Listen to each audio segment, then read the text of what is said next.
Welcome to Ziggy's Words of Wisdom. Jakby kuska nie skakała, to by główki nie złamała. If the little goat didn't dance, it wouldn't break its head. Well, I hope that translation is correct. Thanks for that, Zig, as ever. Right, we've got your dad on the casting couch, Tommy Pickering. Thanks for joining us, mate.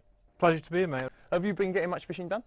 Do you know, I do more fishing now than I've ever done in my life. I fish probably 4 or 5 matches a week, and I think with all commercial fishing that we do nowadays, there's that many matches on, and I do more now than I've ever done in my life, and I still enjoy it as much. Really? Are you still as competitive as ever? I'll always be competitive.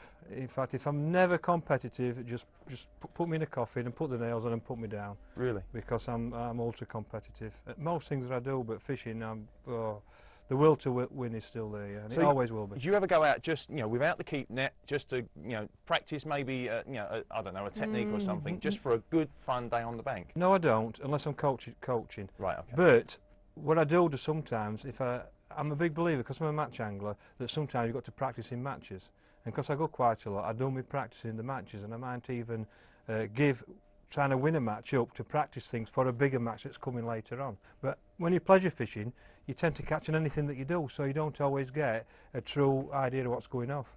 You mentioned earlier on about the coaching. Now, you've obviously coached Emma to, well, the ultimate, the pinnacle. You're both world champions. Yeah. Which world championships gave you the most satisfaction? The one you won or the one that Emma won? Because I know you played now, be a careful large... how you answer this.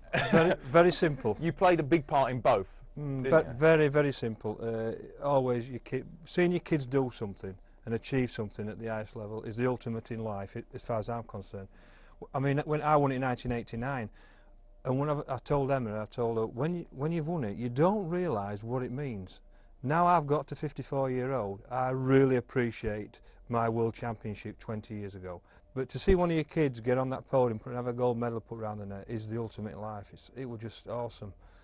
Being the manager of the team made it quite confusing, because we came fourth and we didn't have a team medal, so I had to think about the other 5 girls as well. Right. And I was more mixed up at that moment than I ever have in my life, because I wanted to be jumping for other hopes and everything for my daughter, but I wanted to be with the other girls because they were so down.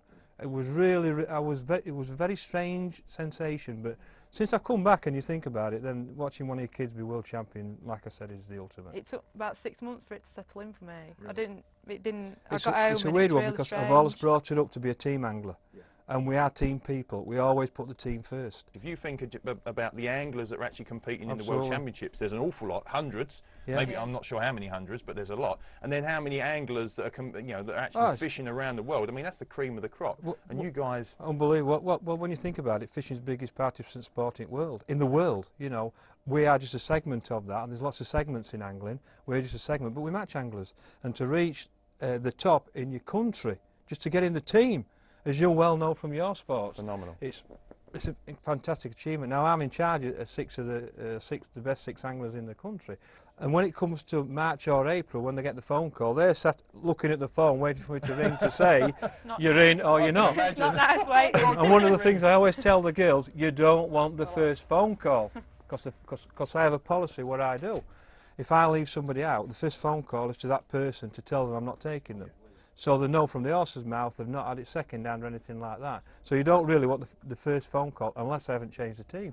There can't be much between the anglers that don't get picked and the ones that do. They're all brilliant anglers, they all work out, they all deserve to be in that place, but what I've got to do is look at the venue, what type of venue it is. Have we got a few problems within the team? Is somebody not well, or like last year we had a problem, one of the ladies had breast cancer just before the event, so she backed out. These things happen and they come to test us.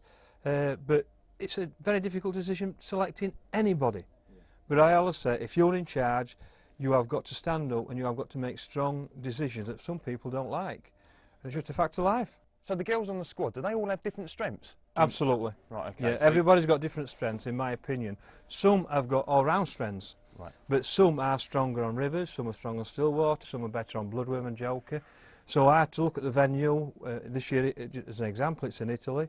So I've looked at the venue and I've picked what I think are the right 6 girls for that venue. So what's Emma's strengths then? Does she fish like you?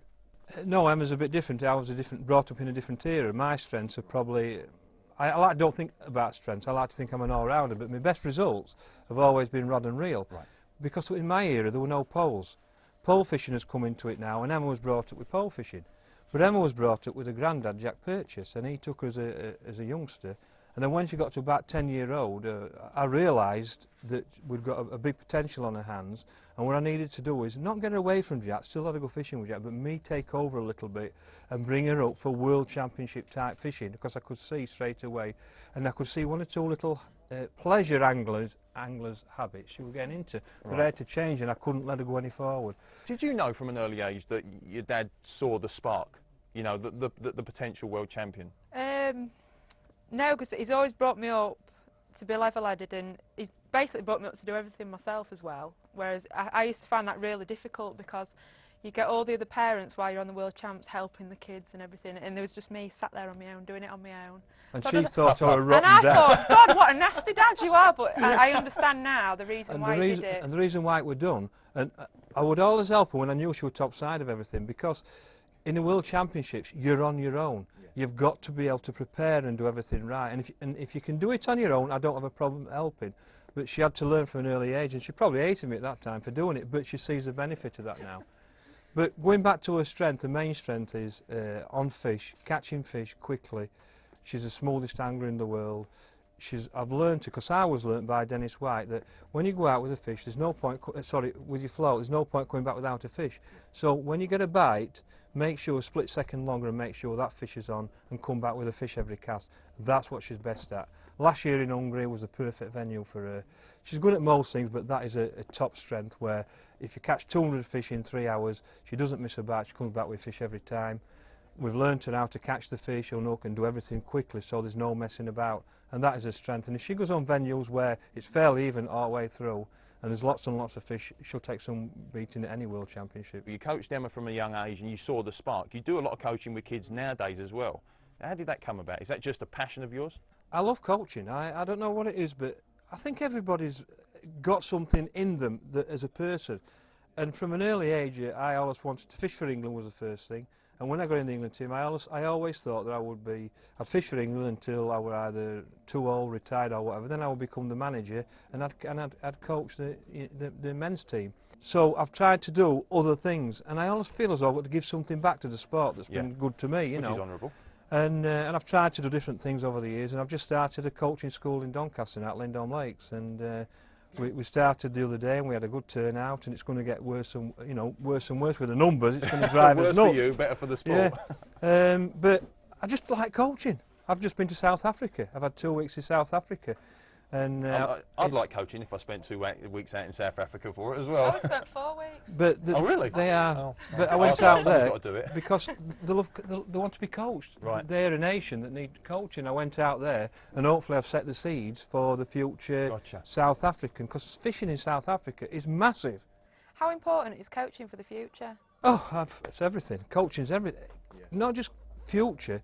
Why isn't angling on? We've got so many venues now. Why isn't the coaching on every venue? I don't understand. I don't get it. It's the same with athletics, though. You know, there's a lot of talent in athletics. There's a lot of talent in fishing. There's a lot of talent in this country that doesn't get developed in a lot of sports. So it's not just angling. No, and we could sit here and write the world for the rest of the day.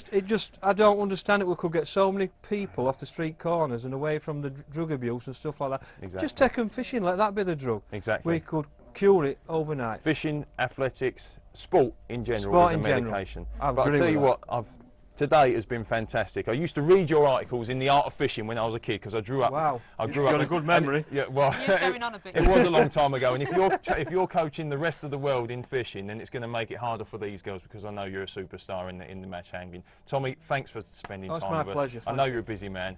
Thank you very much. It's been excellent. Thank you.